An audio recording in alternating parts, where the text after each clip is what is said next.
Hi, my friends. It's Monday, and today our governor in Wisconsin, Tony Evers, announced that he would be issuing a stay-at-home order starting tomorrow, which lots of us have known is coming because we need to do everything we can to stop this virus in its tracks, to make sure that our amazing nurses and doctors and all the people who work at hospitals are not more overwhelmed than they already are with everything that's going on.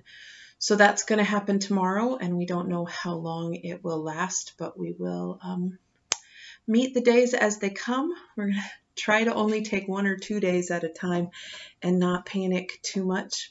I went out to the grocery store for about 4 people today, including myself. And people were very cooperative and kind, and there is some stuff returning to the stores. So if we can all just take a break and eat all of the food we now have in our houses, then we can probably let our supply chain catch up and our amazing folks who work in factories and farms catch up with all of those things and let the truckers deliver it. So that would be wonderful. I am wondering, because lots and lots of people seem to have bought flour, if all the people who bought it actually know what to do with it once they're home. So if you need a couple dozen bread recipes, just let me know and I can get you connected with that. It is a wonderful thing to do with the people who are already living in your house, because then your house will smell like fresh bread, which is fabulous. You might notice that the background here is a little different. I realized that I can't keep sitting on my sofa and working from there, so I brought a table into my parlor here, and so you see my video collection and my potions shelf up there, and way up above me is the owlery, hopefully to keep it away from the kittens. So that's what you're seeing behind me, and you will for the next while. So today's book is about sheep. I am a little worried that all of our brains are going to turn to oatmeal. So tomorrow, I think we're going to have a book about learning things, a little bit of science learning with our story that I hope will still be fun. But we'll see what tomorrow brings. I might change my mind. So today is about sheep, though. We have Cecil, the lost sheep.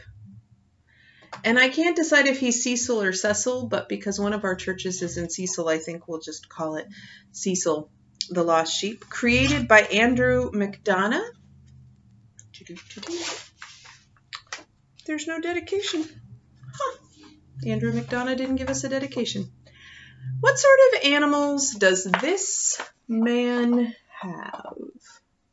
Rabbits? No, he doesn't have rabbits. Giraffes?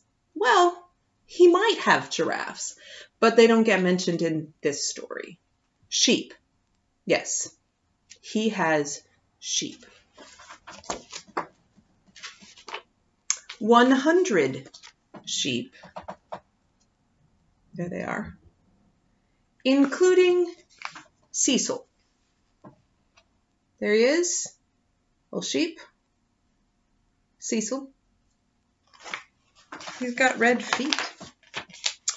One day Cecil was daydreaming. Boring, boring, boring. All I do is hang around with sheep, eat grass, wander down to the river for a little bit of a drink, and eat more grass. Maybe I could run away and get a bike or join a band. So there he is on his rock, thinking and daydreaming. And here he is on his motorcycle and in his band. I wonder what kind of music sheep bands sing. Cecil looked right. Cecil looked left. He jumped over his rock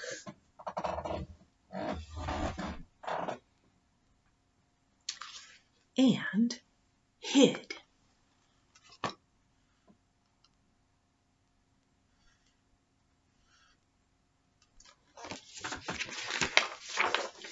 From behind the rock, he snuck behind the tree. And from behind the tree, he ran over the hills.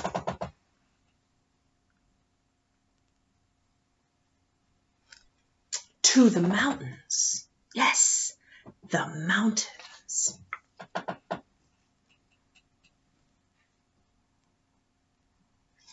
fast as his little sheepy feet would carry him, he reached the mountains and discovered they were high and steep. Cecil was not discouraged. He began climbing higher and higher, and it got steeper and steeper.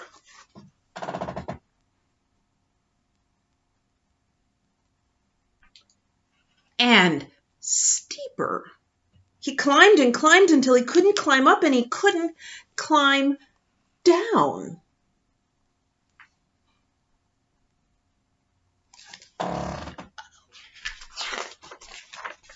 Cecil was stuck. Uh-oh. Cecil was stuck. He sat on the ledge, on the edge of the ledge, and he started thinking. I could shout for help, but what will happen if the shepherd finds me? He might whack me with a big stick. Crack! Then grab me by the leg and drag me home, bump, bump, bump, and tie me to a tree without any dinner.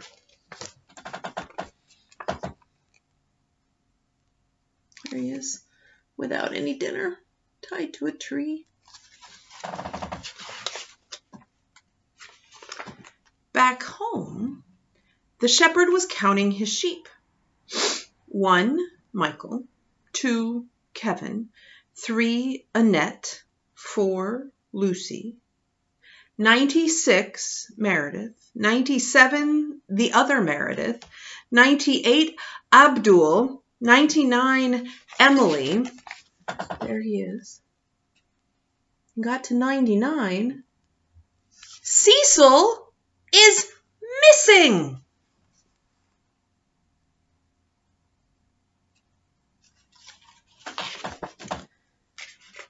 The shepherd ran to the rock and found hoofprints leading behind the tree. He ran behind the tree and found hoofprints leading over the hills to the mountains. Yes, to the mountains. And there are the shepherd's footprints following where Cecil's hoofprints were. The mountains were high and steep. The shepherd climbed higher and higher, and it got steeper and steeper. This should sound a little familiar. When he thought he couldn't climb any further and wasn't sure if he could climb back down, he heard a noise. There he is, climbing and climbing and climbing. Bah! I don't know if I'm a very good sheep. Bah!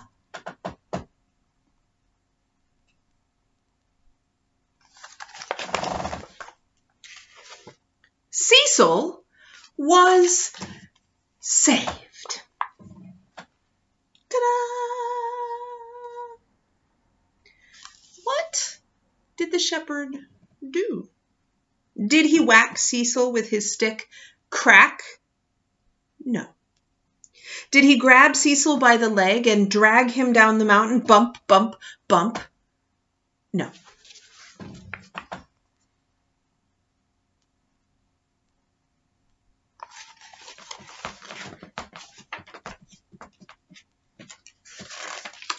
He was so glad that he had found his lost sheep that he put Cecil on his shoulders and carried him home. When they got home, did the shepherd tie Cecil to a tree without any dinner? No. Instead,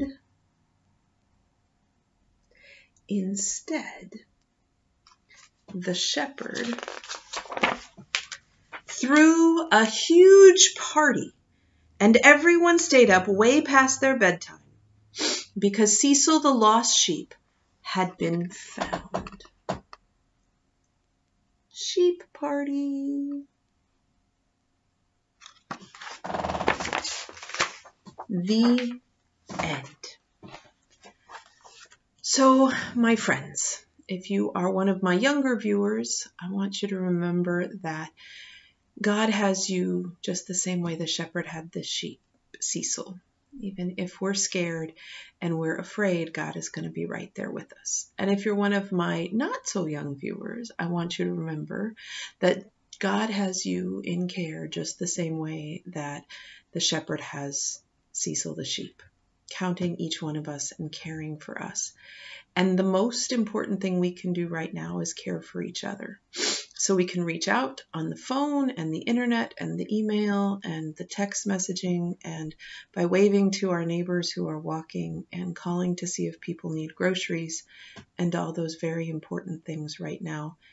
And we can stay home and wash our hands and clean surfaces and stay home so that we can keep people safe and keep this virus from becoming much, much worse.